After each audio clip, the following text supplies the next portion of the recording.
Welcome back to my channel. నేను మీ ఆకాశవాణి. ఈరోజైతే మన ఛానల్‌లో 1000 స్తంభాల గుడి అండ్ అలాగే మాకు హైదరాబాద్‌కి రిటర్న్‌లో వచ్చేటప్పుడు టైం ఉంటుండే. సో, అందుకని చెప్పేసి స్వర్ణగిరి టెంపుల్ గూడా వెళ్ళాలనుకున్నాము. నేనైతే ఇప్పటి వరకు వెళ్ళలేదనమాట స్వర్ణగిరి టెంపుల్. అండ్ లాస్ట్‌లో వెళ్ళాము. అది క్లోజింగ్ 9కి అనుకుంటా. మేమైతే 8:30కి వెళ్ళామనమాట. సో, అవన్నీ ఈ వీడియోలో నేను షేర్ చేస్తాను. అండ్ నాకు తెలిసిన ఇన్ఫర్మేషన్ అయితే నేను చెప్తాను. ఇన్ కేస్ రాంగ్ అయితే గనక సారీ. సో, లేట్ చేయకుండా వెంటనే వీడియోలోకెళ్ళిపోదాం. ఇప్పుడైతే మనమొచ్చేసాము 1000 పిల్లర్స్ టెంపుల్‌కి. అలాగే 1000 స్తంభాల గుడి అంటారు కదా! అందరూ 1000 పిల్లర్స్ టెంపుల్, 1000 స్తంభాల గుడి అంటారు గానీ, యాక్చువల్‌గా ఒరిజినల్ నేమ్ అయితే రుద్రేశ్వర స్వామి ఆలయం అనమాట. నాకు ఇక్కడికొచ్చేంత వరకు తెలీదు. నేను వరంగల్ అయితే చాలా జీరో నాలెడ్జ్‌తో వచ్చాను. అండ్ చాలా విషయాలైతే తెలుసుకొని వెళ్ళాననమాట. ఇక్కడ ఈ కట్టడాలన్నిటి గురించి. అండ్ యూనిక్ ఎంట్రన్స్ అనమాట. నాకైతే టెంపుల్‌లోకి ఎంటర్ అవ్వగానే ఫస్ట్ ఆ గ్రీనరీ అవన్నీ చూసి చాలా పీస్‌ఫుల్‌గా అనిపించింది. చాలా మంచి పాజిటివ్ వైబ్స్ వచ్చాయి. ఇదైతే మెయిన్ ఎంట్రన్స్ టెంపుల్లోకి ఎంటర్ అవ్వంగానే ఒక పక్కంతా జనాలు ఫుల్గా ఉన్నారు. ఏంటబ్బా అని అడిగితే ఎవరు చెప్పట్లేదనమాట. సరే ఇలా కాదని చెప్పేసి ఈ టెంపుల్ అంతా జస్ట్ ఒక లుక్ అలా ఇచ్చుకొని నేను కూడా దగ్గరికి అయితే వెళ్ళిపోయాను. ఇక్కడికి వచ్చి చూస్తే అది ఒక కోనేరు అనమాట. ఇది లాస్ట్ కార్తీక సోమవారం, అందుకని చెప్పేసి కార్తీక దీపాలు వదులుతున్నారు.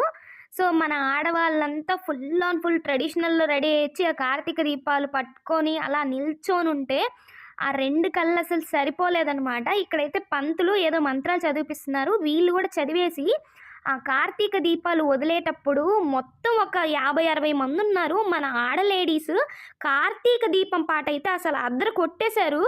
నాకైతే ఎంత మంచిగా అనిపించిందో అసలకి. సరే అది వదిలేశారు. ఇంకా మేమైతే అది చూసుకునేసి ఇంకా టెంపుల్ దగ్గరికైతే వెళ్తున్నాము. నాకొక డౌట్ వచ్చేసింది నిజంగా ఇప్పుడు. నిజంగా 1000 స్తంభాలున్నాయా అని చెప్పి అక్కడ నిల్చొని అన్నీ చూస్తా ఉన్నాననమాట. ఇంతలోపు మా కొలీగ్స్ వచ్చేసి 1000 స్తంభాలంటే విడివిడిగా స్తంభాలుండవు. అతికిచ్చేసి ప్రతి ఒక్క రాయి కూడా కౌంటేను. సో, దాన్ని బట్టి 1000 స్తంభాలంటారు అన్నారనమాట. ఓహ్! అవునా అనుకో చెప్పి ముందుకెళ్ళేసరికి ఇంకో డౌట్ వచ్చింది. 'వర్షం' సినిమాలో నందుంది కదా! ఆ నందిలాగా లేదే అంటే, ఆ నందేను యాక్చువల్లీ రెనోవేషన్ జరిగింది. అది ఎప్పుడు సినిమానో కదా! సో, రెనోవేషన్ అని చెప్పేసి అన్నారనమాట. సో, ఆ డౌట్ కూడా క్లియర్ అయింది. అండ్ మధ్యలో నందుంది కదా! ఇటువైపు ఒక టెంపుల్ లాగా కనిపిస్తుంది. అండ్ ఇటువైపు కూడా ఒక టెంపుల్ లాగా కనిపిస్తుంది కదా! యాక్చువల్లీ ఒకటి మాత్రమే టెంపుల్. ఇంకొకటొచ్చేసి కళ్యాణ మండపం అంటారంట. అక్కడ వాళ్ళని అడిగితే చెప్పారు. సో, ఈ కళ్యాణ మండపంలో అయితే ఏం జరగదనమాట. ఈ టెంపుల్‌ని కూడా త్రికూట ఆలయం అంటారంట. ఎందుకు త్రికూట ఆలయం అంటారంటే, శివుడు, సూర్యుడు, చంద్రుడు వీళ్ళు ముగ్గురు కలిసుంటారు. అండ్ మెయిన్ వచ్చేసి శివుడనమాట. అందుకే రుద్రేశ్వర దేవాలయం అంటారు. అండ్ ఇప్పుడు మీరు చూస్తుందొచ్చేసి కళ్యాణ మండపం. ప్రెజెంట్ అయితే ఇక్కడేం జరగట్లేదు. మేబీ ఏమన్నా ఉత్సవాలేమన్నా చేస్తారేమో! ఇది అడగడం మర్చిపోయాను నేను. సో, నాకైతే చాలా మంచిగా అనిపిచ్చింది ఈ టెంపుల్ అంతా. చాలా అంటే చాలా నచ్చింది నాకు. మేమైతే ఇంకా మంచిగా దర్శనం చేసేసుకున్నాము. అన్నీ టైమ్ టు టైమ్ అసలు సూపర్‌గా అయిపోయాయి ఈరోజు.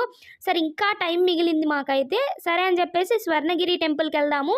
యాక్చువల్లీ మేము 4 మెంబర్స్‌లో ఇద్దరం చూడలేదు. ఇద్దరు చూసారనమాట. అసలు ఎంటర్ అవుతానే టెంపుల్ అసలు full on full lights. And మేమైతే ఏం చేసామంటే కారు దిగి పరిగెత్తామనమాట లిటరల్లీ. ఎందుకంటే 9 క్లోజ్ అన్నారు. మేము ఇక్కడికొచ్చేసరికి 8:30 అయిపోయింది.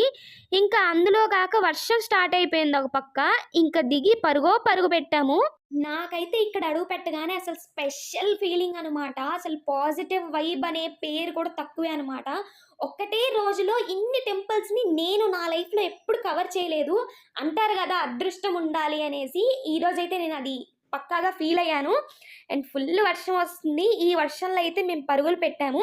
అండ్ ఎస్పెషల్లీ ఈ టెంపుల్‌కొచ్చాక నాకైతే మొత్తం తిరుమల వైబే. నాకు ఎందుకో దానికి అనుగుణంగా కన్‌స్ట్రక్షన్ చేశారేమో అన్నట్టు నాకనిపిచ్చింది. మరి మీకెలా అనిపిచ్చిందో చెప్పేసేయండి. నాకైతే పిచ్చిగా నచ్చిందసలు స్వర్ణగిరి టెంపుల్ గురించి వెళ్ళిన వాళ్ళందరూ చెప్తూ ఉంటే వినడమే గానీ, యూట్యూబ్‌లో కూడా చూడలేదనమాట నేనైతే. ఎందుకంటే మనం స్వయంగా వెళ్ళినప్పుడు ఆ అనుభూతి అనేది మిస్ అయిపోతది. నేను ఎప్పటికైనా ఈ హైదరాబాద్‌లో నుంచి వెళ్ళిపోయేలోపు ఖచ్చితంగా ఈ టెంపుల్‌కి వెళ్ళాలి అనైతే గట్టిగా ఫిక్స్ అయ్యున్నాను మైండ్‌లో. సో, ఇంకా అలా స్వామివారి పాదాలకి దండం పెట్టుకొని మెట్లు కనిపిచ్చాయి గదా! అవి ఒక 200, 300 ఉండొచ్చేమో. అయితే ఆ మెట్లెక్కుతుంటే మళ్ళీ అలిపిరి. అలిపిరి గుర్తొచ్చేసింది మళ్ళీ. అలిపిరి మెట్లు కూడా ఇంచుమించు ఇలాగే ఉంటాయని నాకు అనిపించింది. సో, అక్కడ నామాలు కూడా రాసున్నారు. అలాగే ఆయన నామాలు కూడా పాట రూపంలో వస్తూ ఉన్నాయన్నమాట. అండ్ ఇంకా పైకి వెళ్ళగానే అసలు ఆ లైటింగ్స్ అవంతా అసలు ఆ ఫీలింగే వేరనిపించింది. అందులో ఒక పక్క వర్షం వస్తుంది. ఆ వర్షంలో ఈ టెంపుల్ అసలు ఇంకా బాగా అనిపించింది నాకైతే. అండ్ అందరూ చెప్తుండేవాళ్ళు నైట్ టైమ్ చూడాలి, నైట్ టైమ్ చూడాలి అని.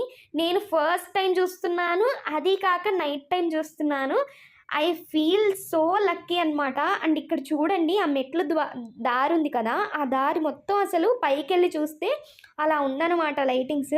నాకప్పుడు ఎలా అనిపించిందంటే తిరుమల కొండ మీద నుంచి మనం చూస్తాం కదా! ఆ మెట్ల దారి అలా కనిపించిద్ది కదా! అలా ఉంది. అండ్ ఇక్కడైతే ఎక్సలెంట్ అని చెప్పొచ్చు. వర్షం వస్తుంది. ఈ వ్యూ అయితే అసలింక మామూలుగా లేదు. అలా ఎంతసేపైనా ఉండిపోవాలనిపించింది. మేమైతే ఆల్మోస్ట్ ఉన్నాము. దర్శనం అయిపోయిన తర్వాత ఆ క్యూ లైన్‌లో కూడా నాకైతే తిరుమల వైబ్ లాగే అనిపించింది. అట్లా చాలా అంటే చాలా మంచిగా మా వరంగల్ ట్రిప్ అయితే ఎండ్ అయిందనమాట. అదనమాట. సో, ఇదనమాట మీ ఆకాశవాణి ముచ్చట్లు. సో, అన్ని వీడియోస్ నేను పోస్ట్ చేసేసాను వరంగల్ ట్రిప్‌కి సంబంధించి. నెక్స్ట్ వీడియో ఏం రిలీజ్ చేస్తానంటే, అసలు మేము వరంగల్‌కి 1 డేలో అన్నీ ఎలా కవర్ చేసామో, అండ్ మేము ఎక్కడ కార్‌కి రెంట్ తీసుకున్నాం, మాకు ఎంత ఖర్చయింది, అవన్నీ మీకు నెక్స్ట్ వీడియోలో షేర్ చేస్తాను. నేను ఇప్పుడు వరకే అంతా ఆ 1 డేలో తిరిగిన ప్లేసెస్ అన్నీ ఆల్రెడీ నేను షేర్ చేసున్నాను వీడియోస్, లాంగ్ వీడియోస్. మీరెవరన్నా గనక చూడకపోతే వెంటనే వెళ్ళి మన ఛానల్‌లో ఉన్నాయి చూసేసేయండి. నెక్స్ట్ ఒక మంచి వీడియోలో మీట్ అవుదాము. అంతవరకు ఉంటాను. Bye bye.